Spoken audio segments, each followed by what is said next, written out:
Welcome everyone. In the previous lecture, we were discussing about how to draw the genetic code table and who are the scientists who have contributed to decipher the genetic code. So who is the first scientist who boldly told that the code is triplet, that's a minimum possibility. He is a physicist. His name is George Gamow. That we discussed. After that, we discussed that Marshall Nirenberg. He is a person who prepared cell-free system of protein synthesis, right? And then Severo Ocavo used polynucleated phosphorylase enzyme to prepare a nucleic acid in a template independent manner. Hargobind Khorana is a main person who prepared homopolymers and copolymers. He is a person who told that if you prepare a nucleic acid with poly U, it codes for polyphenylalanin, poly G codes for polyglycine. So the contribution of all these scientists helped in deciphering the genetic code that we discussed in the previous lecture. Now in today's session, we will continue with the characteristics of genetic code. So what are the basic characteristics a genetic code should have, right? So that is our topic today. So what is that? It is characteristics of genetic code.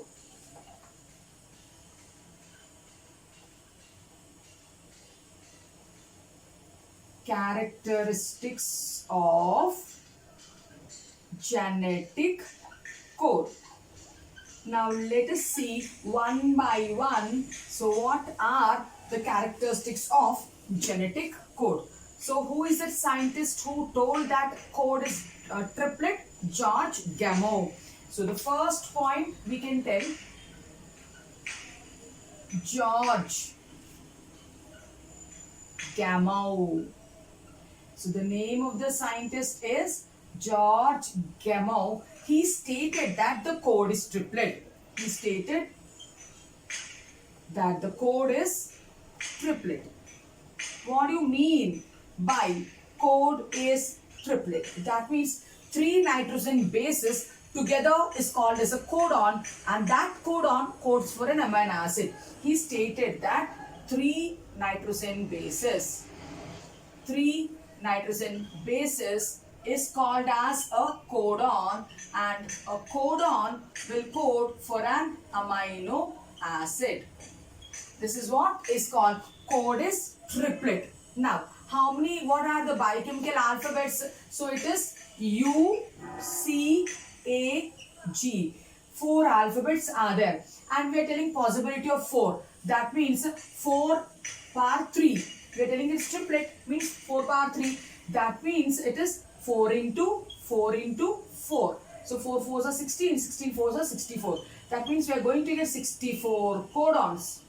We are going to get 64 codons when we think that code is triplet, right?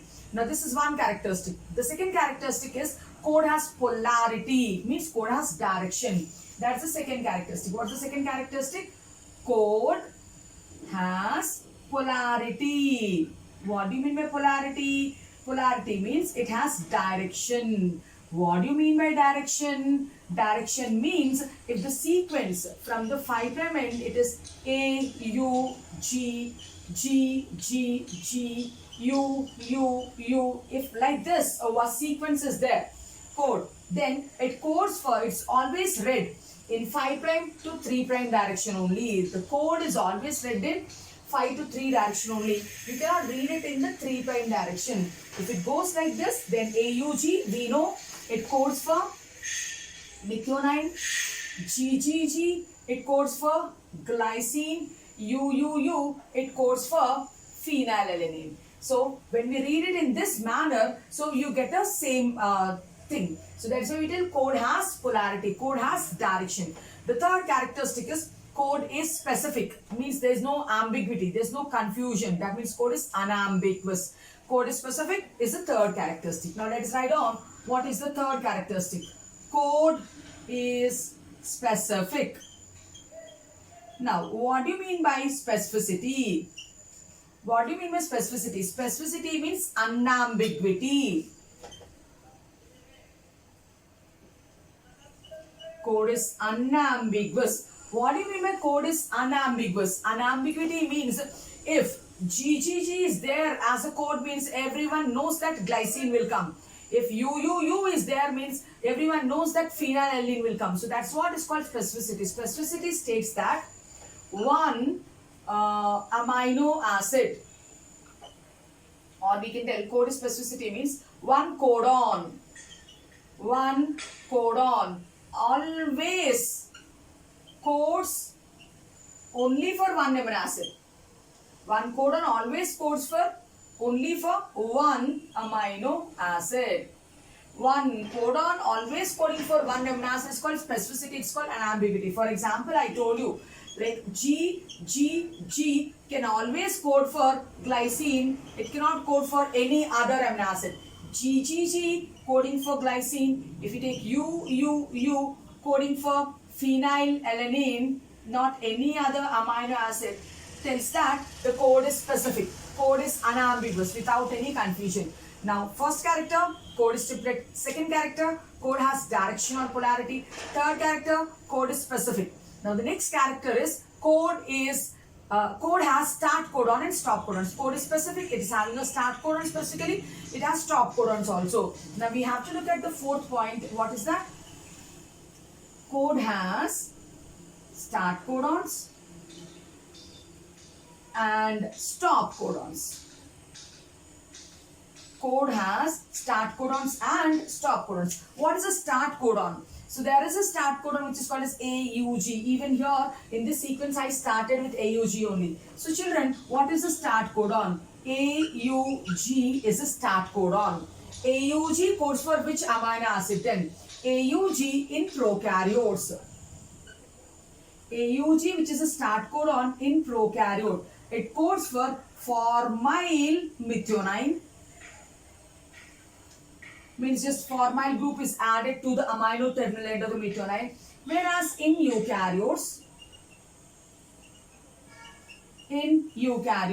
AUG codes for simple methionine only.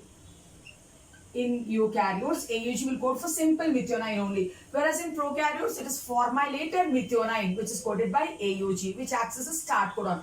That means any protein molecule starts with methionine only because AUG is a start codon. AUG, if it is there as a codon on mRNA, it has to code for methionine in the protein molecule. Then what are stop codons? You are starting with a start codon, you need to end it with a stop codon. So we have 3 stop codons, right? So let us see. What are the stop codons? I'll write them here. The 3 stop codons are UAG, UGA, UAA. The 3 stop codons are UAG, UGA, UAA. UAG is called amber codon.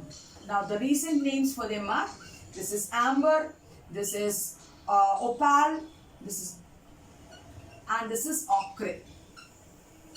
The recent names for these stop codons are, so UAG is amber, UGA is opal, and UAA is ochre. So these are the stop codons. Means when the RNA polymerase reads these stop codons, then what happens? Then the process of translation stops. The process of translation stops. Means there are no tRNAs for stop codons. There are no tRNAs for stop codons. Come on, where is the code? The code is present on mRNA. So here is the mRNA molecule. Is going in 5 to 3 direction. Now this is AUG. This is GGG. And this is UAA. Now who will come and read the code on the mRNA? tRNA will read the code on the mRNA. So the tRNA, which has an anticodon region of UAC, will bring an amino acid called methionine. Another tRNA which is having an anticodon of CCC, they'll base pair with each other. So then we'll bring an amino acid called glycine, and peptide bond will be formed between these 2 adjacent amino acids. UAA is a stop codon.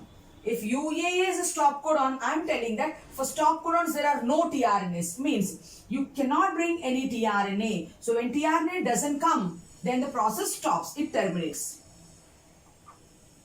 The process of translation terminates. So here are some other amino acids. Since UAA approached, the process of translation stopped. Understood? So that is why, since they are helping in the termination, they are called as stop codons. Since they are not having any tRNA molecules, they are also called nonsense codons. What are they called? They are also called nonsense codons. They are also called nonsense codons. So we listed 4 characters in this board. So let us quickly recap once again. The first characteristic of genetic code, we are telling that the code is triplet. It states that the code is triplet. Triplet means 3 bases will code for 1 amino acid. Who told this? Gamow told it. Who told it? George Gamow told it. Then, how many alphabets are there? Information alphabets. UCAG. That means 4 bases are there. 4 bases if it is triplet. 4 power 3. That means 64 codons will come. Out of these 64 codons, now we came to know that there are 3 stop codons. That means 61 are there which code for particular amino acids. That is the first point. The second point, code has polarity. What do you mean by polarity? Code is read in a specific direction. In this direction, the code is read. See, UAG codes for methionine, GGG codes for glycine. You are not reading in reverse manner. So that's what we tell, code has polarity or direction. Third one, code is specific. We are specific with the 61 codons. We know that if GGG is there, which amino acid will come. If UU is there, which amino acid will come. Code is specific means one code always code for 1 amino acid only. That's what I wrote. One code always codes for only 1 amino acid. That's what is called specificity. It is also called unambiguity. Fourth one, code is specific. You are telling it has a start codon, it has a stop codon. Start codon is AUG. In AUG, in prokaryote codes for formyl methionine. In eukaryotes codes for methionine. In prokaryotes, in absence of methionine, in absence of AUG, GUG also acts as a start codon. I'll write here. In prokaryotes, in absence of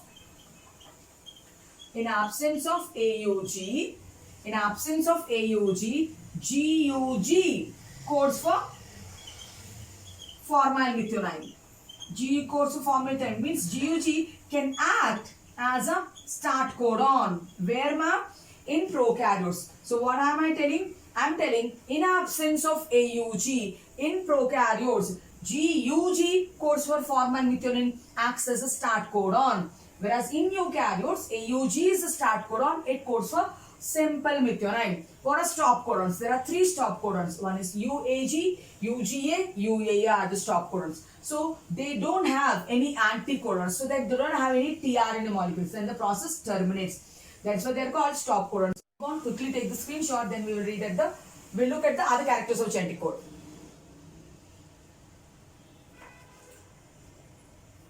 Right. Now we need to see the 5th characteristic. So I'll tell code is degenerate. What do you mean by code is degenerate?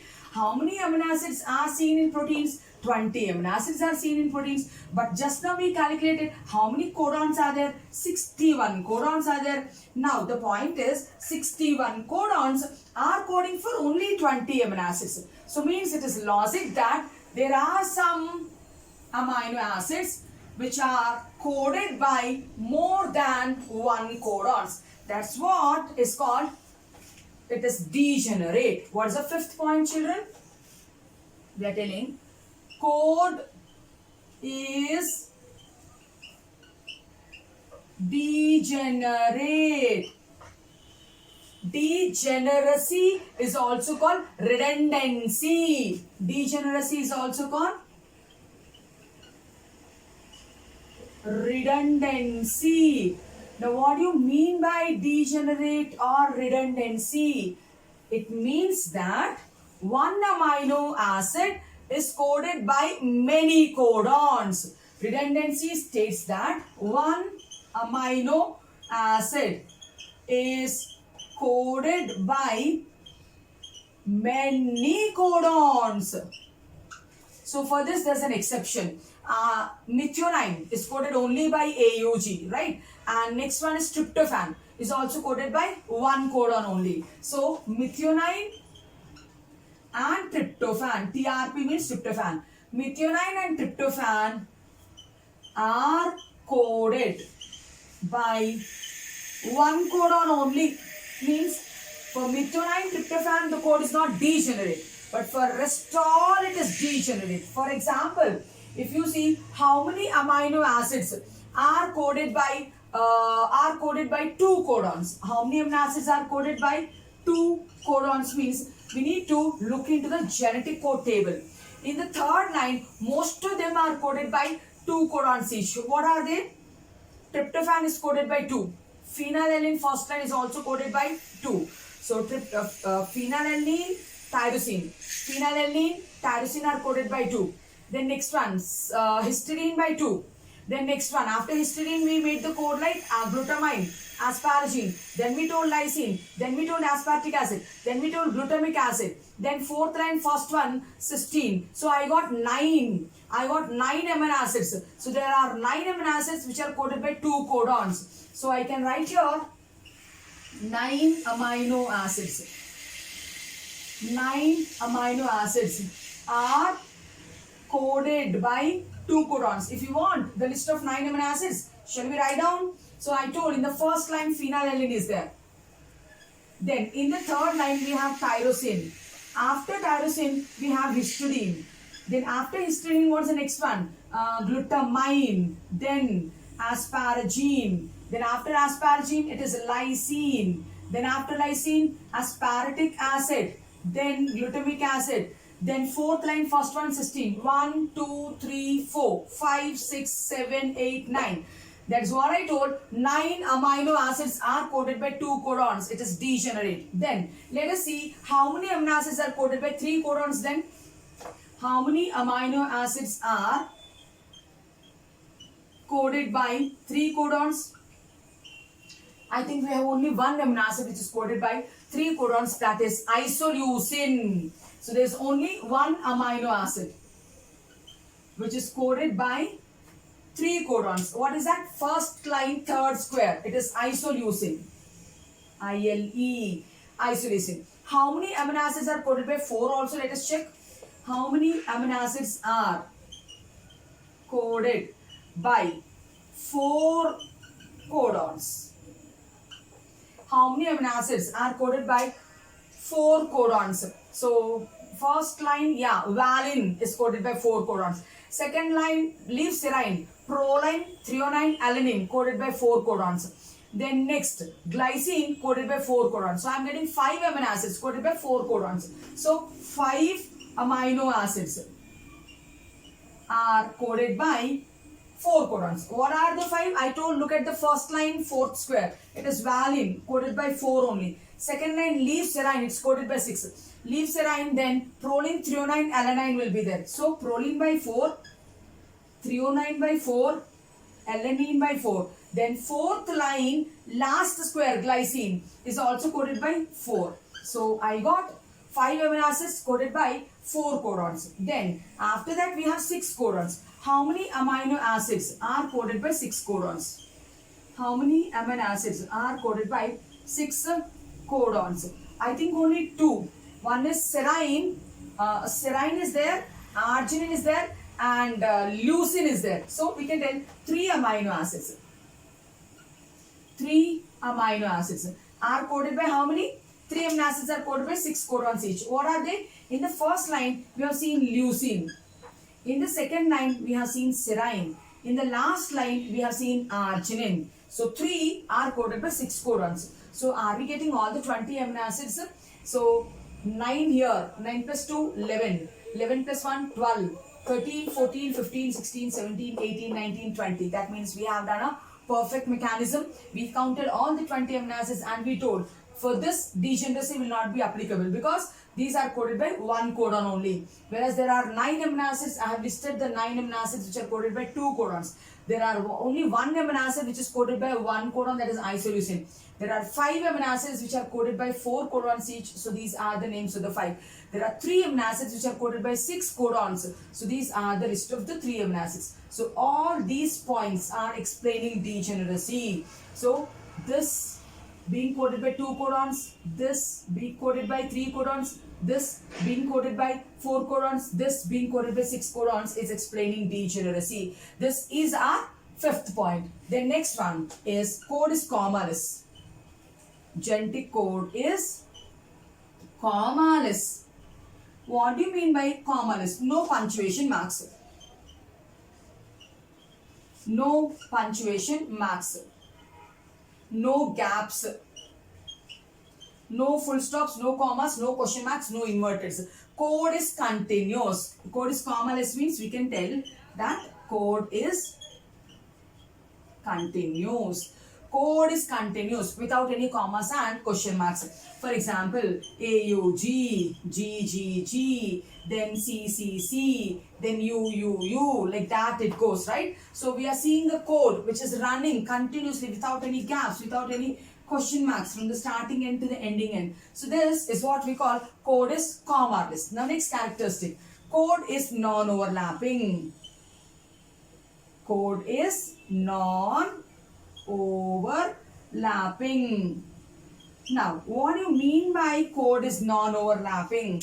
Let us take, okay, AUG is a methionine, right? AUG is methionine. And then if we take the next codon called AGG,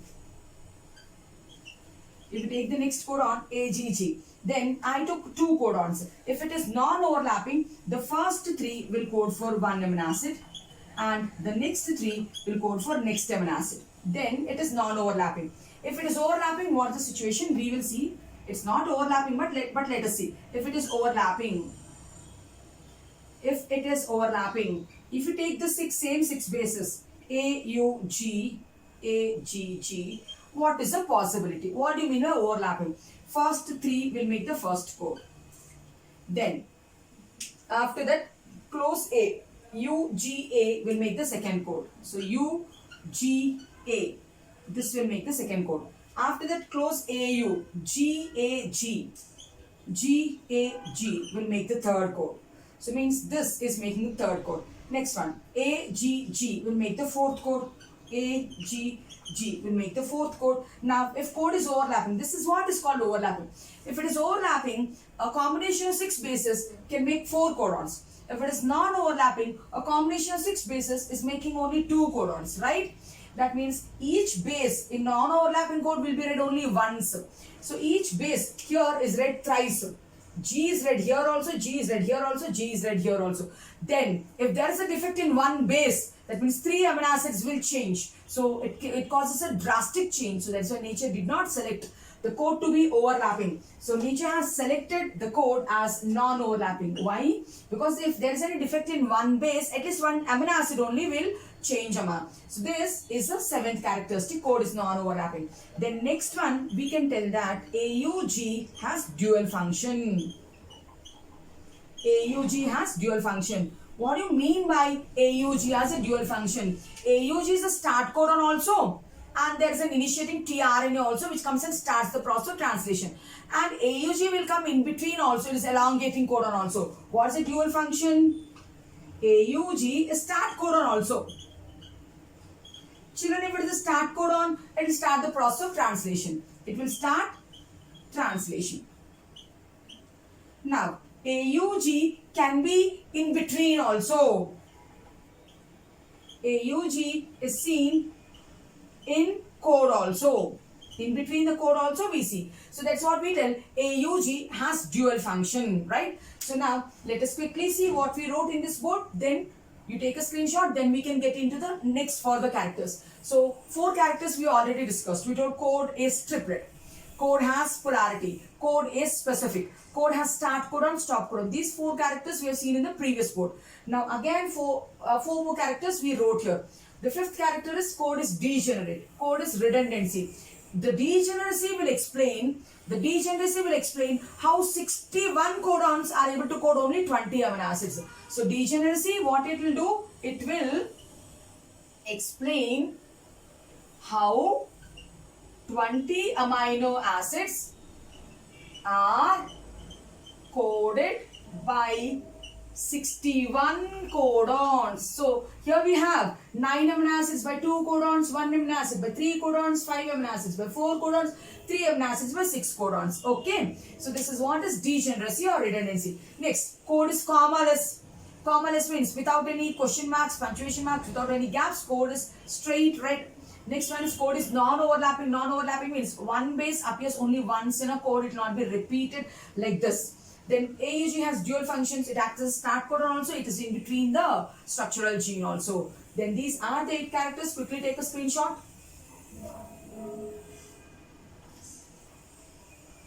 Yes. Now we will see 2 more characters are there for genetic code. What are the other 2 characters? We will see. I will tell the ninth point as code is nearly universal.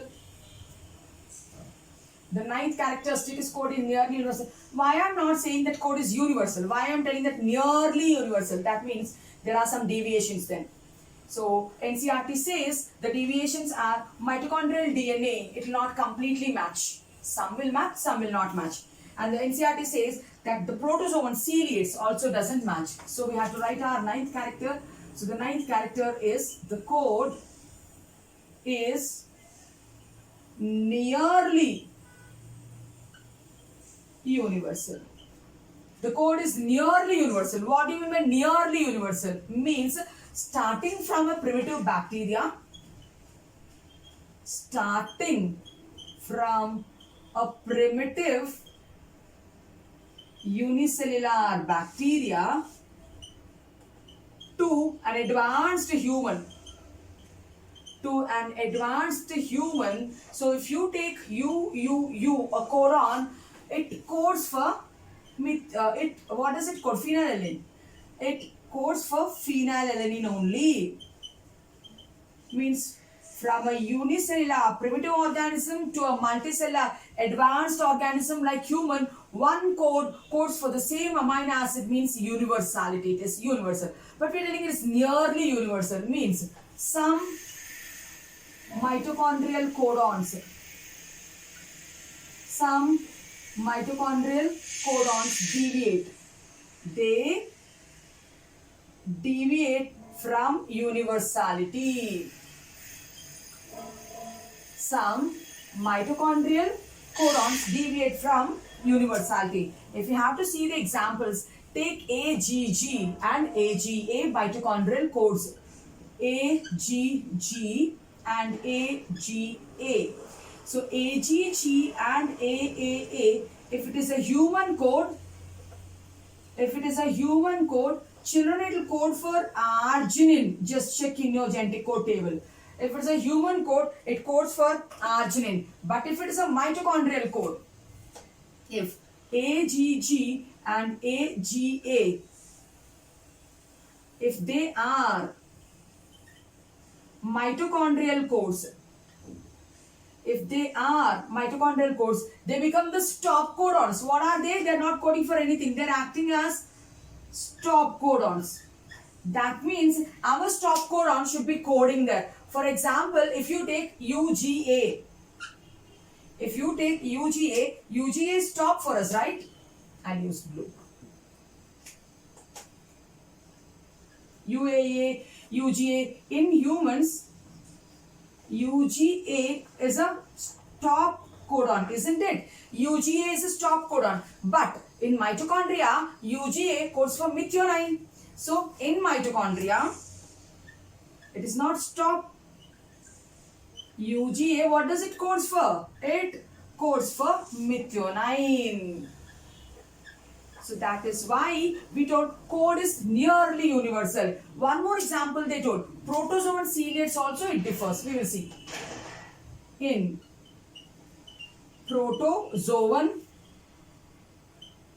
ciliates also. If we take protozoan ciliates, in protozoan ciliates, it is the stop codons. If you take the stop codons, they are not stop codons there. So it is UAA and UAG. So the UAA and UAG, for us, they are stop codons. For us, they are stop codons. But in protozoan ciliates, they are UGA. But in protozoan ciliates, if you have to see, so if it is UAA and UGA of protozoan ciliate codon, children, it codes for glutamine. It codes for a acidic amino acid derivative called glutamine. And if it is a human codon, it's a stop codon. In us, if it's a human codon, it's a stop codon. If it's a ciliate codon, it codes for glutamine. So we are telling that there are deviations. Protozoan ciliates are differing. Mitochondrial codon is different. And again, we told code is non-overlapping. But there is also an exception. If you take Pi X174 bacteria, If you take pi x174 bacteria, which is having single stranded DNA as the genetic material. So in pi x175, I'll tell the code is overlapping. This is again a deviation. This is again an exception. In pi x174, the code is overlapping. So we have seen only one point here in the screen on the board. We're telling code is nearly universal. Means from a primitive bacteria to an advanced human. So one code always codes for one amino acid. But there are deviations. Mitochondrial codons, so this is a deviation. Actually in us, it codes for arginine. In mitochondria, they became the stop. That means our stop will be its coding one. So for us, this is a stop. For here, it codes for methionine. In the same manner, protozoan ciliates also. In protozoan ciliates, our stop codons will code for glutamine there. Then one more deviation I am telling, pi x174. It has single stranded DNA as the genome. That single stranded DNA of pi x174 is overlapping. Our code is non-overlapping. Ninth point we saw, we are left with one last character. If you want, quickly take the screenshot, then we will go. Yes. So the last characteristic of genetic code is proposed by Crick in the year 1966. He has proposed a hypothesis called Woble hypothesis. Let us see that. With that, we will finish the characteristics of genetic code. So what is the 10th characteristic? Woble hypothesis. Children, who proposed Woble hypothesis? It was proposed by Crick in the year 1966. Now, what is meant by Woble hypothesis? Now, if we take mRNA, which is having 5' to 3', for example, if you go with AUG, this is the code on the mRNA, then the code is read by anticode of tRNA. The tRNA's 5' end will be here and it will be CAU3'. This is the inverted L-shaped structure of tRNA. Then it carries an amino acid called methionine. It carries an amino acid called methionine. So similarly, if you take another one like GGC 3', a code on mRNA, then the tRNA will be CCG 5', and it brings an amino acid called glycine. Such a tRNA brings an amino acid called glycine. If you recollect, how many amino acids, how many codons are coding for glycine? 4 codons are coding for glycine. What are the 4 codons? So it is GGU, GGC, GGA, GGG. All the 4 codons are coding for glycine only. All the 4 codons are coding for glycine only. So Woble explains that. What does he tell? He tells that the third base in codon in mRNA. Where is the third base, children? This is the third base, right? Because this is the first one, second one, third one. The third base in the codon of mRNA is loosely paired.